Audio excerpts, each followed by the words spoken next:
আজ 12ই মার্চ। আপনি কি জানেন আজকের দিনের মধ্যে সেই গুরুত্বটা কি? আজকের দিনের মধ্যে কি হয়েছিল? আজকের দিনে 1930 সালে মোহনদাস করমচাঁদ গান্ধী ব্রিটিশদের লবণ আইন ভঙ্গ করার জন্য গুজরাটের সবরমতী আশ্রম থেকে ডান্ডি মার্চ শুরু করেছিলেন। আজকের দিনে 1844 সালে অতুল চন্দ্রগুপ্ত জন্মগ্রহণ করেন। তিনি ছিলেন একজন বিখ্যাত বাঙালি সাহিত্যিক এবং আইনজীবী। তিনি ভারতীয় জাতীয় কংগ্রেসের একজন উল্লেখযোগ্য নেতাও ছিলেন। আজকের দিনে 1988 সালে সমরেশ বসু মারা যান। তিনি ছিলেন একজন বিখ্যাত ভারতীয় লেখক। তার জন্মনাম ছিল শরৎচন্দ্র বসু, কিন্তু তিনি সমরেশ বসু নামে বেশি পরিচিতি লাভ করেন। তিনি কালকুট ও ভ্রমর ছদ্মনামে বহু বিখ্যাত সাহিত্য রচনা করেছিলেন। তিনি 1980 সালে সাহিত্য একাডেমি পুরস্কার লাভ করেন। আজকের দিনে 1960 সালে ক্ষিতিমোহন সেন মারা যান। তিনি ছিলেন একজন বিখ্যাত বাঙালি গবেষক, সংগ্রাহক এবং শিক্ষক।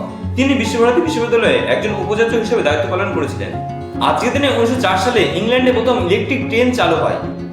আজকের দিনে 1984 সালে বর্তমান সময়ের বিখ্যাত বাঙালি গায়িকা শ্রেয়া ঘোষাল জন্মগ্রহণ করেন। আজকের দিনে 1954 সাল থেকে সাহিত্যে উল্লেখযোগ্য অবদানের জন্য সাহিত্য একাডেমি পুরস্কার দেওয়া শুরু হয়। ভিডিওটা কেমন লাগলো সেটা কমেন্ট বক্সে কমেন্ট করে জানান। ভিডিওটা যদি ভালো লেগে থাকে তাহলে একটা লাইক করে দেবেন। ভিডিও থেকে যদি আপনি নতুন কোনো তথ্য জানতে পারেন তাহলে আপনি আপনার প্রিয়জনের কাছে শেয়ার করে তাদের জন্য সুযোগ করে দেবেন।